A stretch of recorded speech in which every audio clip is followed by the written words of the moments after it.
नमस्कार विद्यार्थी मित्रांनो, आज आपण इयत्ता चौथी विषय मराठी यामधील पाठ क्रमांक 7 डोंगरदादा या पाठाचा संपूर्ण स्वाध्याय पाहणार आहोत. पाहूया पहिला प्रश्न. प्रश्न क्रमांक 1, का ते लिहा. त्यातील पहिलं, डोंगरदादा दुःखी होता कारण. उत्तर, डोंगरदादाला कोणाची सोबत नव्हती. त्याच्यासोबत बोलायला, हसायला, खेळायला कोणी नव्हते. अशा एकटेपणामुळे डोंगरदादा दुःखी होता. दुसरा प्रश्न बघणार आहोत. डोंगरदादा शोभून दिसू लागला कारण. उत्तर, डोंगरदादा झाडाझुडपांनी भरला, गवत वेलींनी सजला, रंगीबेरंगी फुलांनी नटला, त्यामुळे डोंगरदादा शोभून दिसू लागला. पुढचा प्रश्न बघणार आहोत. प्रश्न क्रमांक 3, झाडे, वेली, फुले खडबडून जागी झाली कारण. उत्तर आहे या प्रकारे. एक सिंह डोंगरदादाकडे आला, आयाळ झुलवू लागला. झाडे झुडपे डोंगरदादाच्या कुशीत गाढ झोपलेली असताना सिंहाने गर्जना केली. तेव्हा झाडे झुडपे, वेली, फुले थरथरली व खडबडून जागी झाली. पुढचा प्रश्न आहे. डोंगरदादाला आनंद झाला कारण. उत्तर, डोंगरदादाने सर्व प्राण्यांना आसरा दिला. सगळ्या प्राण्यांचा गलबला सुरू झाला. डोंगरदादाचा एकटेपणा संपला म्हणून डोंगरदादाला आनंद झाला.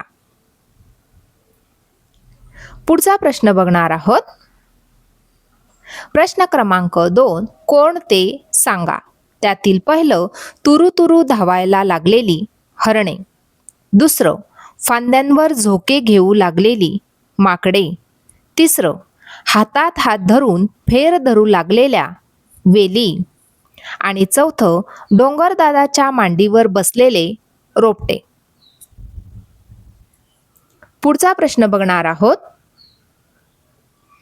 प्रश्न क्रमांक 3, डोंगरदादाचा स्वभाव कसा आहे ते सांगा. उत्तर, डोंगरदादा प्रेमळ, दयाळू, संवेदनशील आणि निसर्गप्रेमी स्वभावाचा आहे. तो झाडे, वेली, फुले, पक्षी आणि प्राण्यांना आनंदाने आसरा देतो. इतरांना मदत करण्यात आणि सर्वांना आपलेसे करण्यात त्याला आनंद वाटतो. एकटेपणा दूर झाल्यावर तो सर्वांशी प्रेमाने वागतो आणि जंगलातील सर्वांना सुखाने राहण्याचा संदेश देतो. त्यामुळे डोंगरदादा काळजीवाहू, उदार व सर्वांवर प्रेम करणारा आहे. पुढचा प्रश्न बघणार आहोत. प्रश्न क्रमांक 4, विचार कर व लिही. पहिलं, उन्हाळ्यात दिसणारे डोंगर व पावसाळ्यात दिसणारे डोंगर फरक लिहा. उत्तर आहे या प्रकारे. सुरुवातीला आपण उन्हाळ्यात दिसणारे डोंगर कसे असतात ते लिहिणार आहोत. उत्तर आहे, डोंगर ओसाड व रखरखीत दिसतात. झाडे, गवत, वेली कमी असतात. वातावरण कोरडे व उष्ण असते. नंतर पक्षी व प्राणी कमी दिसतात. तर पावसाळ्यात दिसणारे डोंगर हिरवेगार व सुंदर दिसतात. झाडे, गवत, वेली व फुले भरभरून असतात. वातावरण थंड, आल्हाददायक व प्रसन्न असते. पक्षी, प्राणी व फुलपाखरे मोठ्या प्रमाणात दिसतात. पुढचा प्रश्न बघणार आहोत.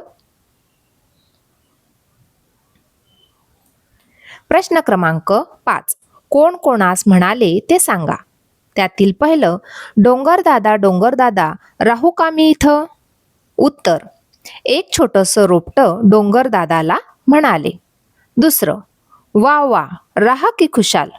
उत्तर, डोंगरदादा छोट्याशा रोपट्याला म्हणाला.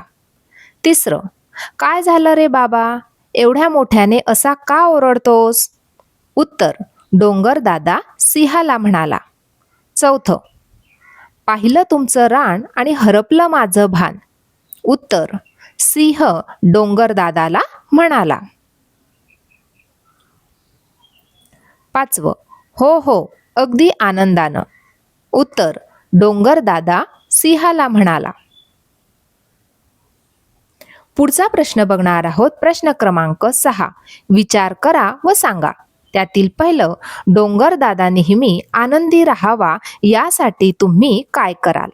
उत्तर, डोंगरदादा नेहमी आनंदी राहावा यासाठी मी भरपूर झाडे लावीन आणि त्यांची काळजी घेईन. जंगलातील झाडे तोडणार नाही. परिसर स्वच्छ ठेवीन व प्रदूषण होऊ देणार नाही. पक्षी व प्राण्यांचे संरक्षण करीन. निसर्गाचे जतन करून डोंगरदादाला नेहमी हिरवागार आणि आनंदी ठेवण्याचा प्रयत्न करीन. पुढचा प्रश्न बघणार आहोत. डोंगराचे रक्षण करणे आवश्यक का आहे? उत्तर, डोंगर हे निसर्गाचे अमूल्य वरदान आहे. डोंगरामुळे पाऊस, झाडे, वन्यजीव आणि पाण्याचे स्रोत टिकून राहतात. त्यामुळे डोंगरावरील झाडे तोडू नयेत आणि जंगलाचे संरक्षण करावे. डोंगरावर कचरा टाकू नये व प्रदूषण टाळावे. डोंगराचे संवर्धन करणे ही प्रत्येक नागरिकाची जबाबदारी आहे. डोंगराचे रक्षण केल्यास निसर्गाचा समतोल कायम राहील व पर्यावरण सुरक्षित राहील. पुढचा प्रश्न बघणार आहोत. प्रश्न क्रमांक 7. तर काय झाले असते ते सांगा. त्यातील पहिलं, जर डोंगरदादाने प्राण्यांना आश्रय दिला नसता तर.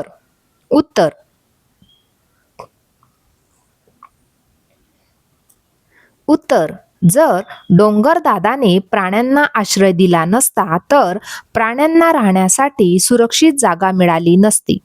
ते भटकत राहिले असते आणि अनेक संकटांना सामोरे जावे लागले असते. जंगलही गजबजले नसते आणि निसर्गाचे सौंदर्य कमी झाले असते. त्यामुळे डोंगरदादा पुन्हा एकटा आणि दुःखी झाला असता. पुढचा प्रश्न आहे प्रश्न क्रमांक 2. डोंगरदादाकडे प्राणी पक्षी आले नसते तर. उत्तर, जर डोंगरदादाकडे प्राणी पक्षी आले नसते तर डोंगरदादा खूप एकटा आणि दुःखी राहिला असता. जंगलात चैतन्य आणि आनंद दिसला नसता. पक्ष्यांचा किलबिलाट आणि प्राण्यांचा वावर नसल्यामुळे डोंगर ओसाड वाटला असता. जंगलाचे सौंदर्य कमी झाले असते. प्राणी पक्ष्यांमुळेच डोंगरदादा आनंदी झाला आणि जंगल पुन्हा जिवंत झाले. पुढचा प्रश्न बघणार आहोत. तिसरा प्रश्न आहे, जिराफाची मान आखूड असती तर. उत्तर, जर जिराफाची मान आखूड असती तर त्याला उंच झाडांची पाने खाता आली नसती. अन्न मिळवण्यासाठी त्याला खूप अडचण आली असती. त्याचे जगणे कठीण झाले असते. पुढचा प्रश्न आहे, जर सिंह गर्जना करायला विसरला तर. उत्तर, जर सिंह गर्जना करायला विसरला तर जंगलातील इतर प्राण्यांना त्याच्या उपस्थितीची जाणीव होणार नाही. सिंहाचे सामर्थ्य आणि धाक कमी वाटेल. जंगलात शांतता राहील आणि प्राणी निर्धास्तपणे वावरतील. त्यामुळे जंगलातील नैसर्गिक समतोलावरही काही प्रमाणात परिणाम होऊ शकतो. पुढचा प्रश्न आहे प्रश्न क्रमांक 8. या कथेत आलेल्या पात्रांच्या आधारे स्वतःच्या कल्पनेने गोष्ट तयार करा व शीर्षक द्या. शीर्षक, डोंगरदादाचा वाढदिवस. कथा, एक दिवस जंगलातील सर्व प्राणी आणि पक्ष्यांनी डोंगरदादाचा वाढदिवस साजरा करण्याचे ठरवले. ससा, हरिण, माकड, मोर, चिमणी आणि हत्ती यांनी जंगल फुले व पानांनी सजवले. कोकिळेने गोड गाणी गायली तर मोराने सुंदर नृत्य केले. सर्वांनी मिळून डोंगरदादाला हिरव्या झाडांची भेट दिली. झाडे लावल्यामुळे डोंगरदादा खूप आनंदी झाला. त्याने सर्व प्राणी पक्ष्यांचे आभार मानले आणि म्हणाला, आपण सर्वांनी मिळून निसर्गाचे रक्षण करूया. त्या दिवसापासून जंगल अधिक हिरवेगार आणि आनंदी झाले. प्रश्न क्रमांक 9. खालील संवाद पूर्ण करा. सिंह म्हणाला, जंगलदादा, खूपच उष्णता वाढली. आम्हाला विश्रांतीसाठी सावली पडत आहे. आता तुम्ही यावर उपाय सांगा. जंगलदादा म्हणाला, तुमचं सारं बरोबर आहे, पण आता माझंच अस्तित्व धोक्यात आहे. सिंह म्हणाला, असं का म्हणता आहात जंगलदादा? आम्ही सर्व प्राणी मिळून तुमचे रक्षण करू. कोणालाही झाडे तोडू देणार नाही. जंगलदादा म्हणाला, खूप छान, तुम्ही सर्वांनी झाडे लावली आणि त्यांची काळजी घेतली तर मी पुन्हा हिरवागार होईन. सिंह म्हणाला, आजपासून आम्ही जंगलाचे संरक्षण करू आणि सर्वांना झाडे लावण्याचा संदेश देऊ. डोंगर म्हणाला, तुमच्या सहकार्यामुळे माझे सौंदर्य व जंगलाचे वैभव कायम राहील. सारे झाडे लावा, झाडे जगवा, निसर्ग वाचवा. प्रश्न क्रमांक 10. रिकाम्या जागी कंसातील योग्य शब्द लिहा. अ. धिटुकल्या वेली, गोड फळे, दाट झाडी, रंगीबेरंगी फुले, बुटकी झुडपे, थंड हवा, मधुर मध आणि सुंदर हरणे. या ठिकाणी मी अ, इ, उ, ए या क्रमाने वाचले. पुन्हा आपण वाचणार आहोत. धिटुकल्या वेली, बुटकी झुडपे, गोड फळे, थंड हवा, दाट झाडी, मधुर मध, रंगीबेरंगी फुले, सुंदर हरणे. शब्दसाखळी तयार करा. अ. पाऊस, स पासून सम, म पासून मान, न पासून नाक, क पासून काम, म पासून मन. दुसरा आहे रंग, ग पासून गीत, त पासून ताल, ल पासून लाडू, ड पासून डमरू, र पासून राजहंस. पुढचं मध, ध पासून धाडस, स पासून साप, प पासून पकड, ड पासून डास आणि स पासून साखर.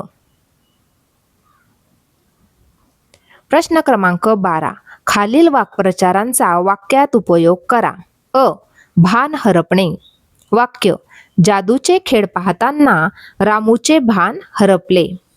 आ. आसरा देणे. वाक्य. पूरग्रस्तांना सावकाराने वाड्यात आसरा दिला. इ. माना डोलावणे.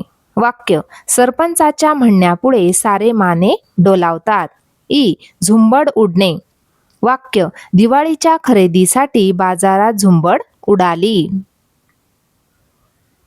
जोड शब्दांची यादी करा. झाडे झुडपे, ऐस पैस, भांडण तंटा, दंगा मस्ती, खाऊ पिऊ, गवत वेली, फळे फुले, पशु पक्षी. प्रश्न क्रमांक 14. सांगा पाहू मी कोण. माझ्यामुळे होत नाही जमिनीची धूप, मला तोडून टाकणे आहे मोठी चूक. ना चालतो ना बोलतो एका जागी मी उभा, माझ्या अंगावर भरते पाखरांची सभा. सांगा पाहू मी कोण. उत्तर आहे झाड. प्रश्न क्रमांक 15. चित्रांशी संबंधित म्हणी ओळखा. या ठिकाणी गाढव आणि गुड दिलेला आहे. याच्याशी संबंधित म्हण आहे, गाढवाला गुडाची चव काय. दुसरं, कोल्हा आणि काकडी दिलेली आहे. म्हण आहे, कोल्हा काकडीला राजी. अशा प्रकारे आज आपण इयत्ता 4 विषय मराठी यामधील डोंगरदादा या पाठाचा संपूर्ण स्वाध्याय पाहिला. आजचा व्हिडिओ कसा वाटला ते नक्की कॉमेंट करून कळवा आणि व्हिडिओला लाईक, शेअर आणि सबस्क्राईब करायला विसरू नका मित्रांनो. धन्यवाद.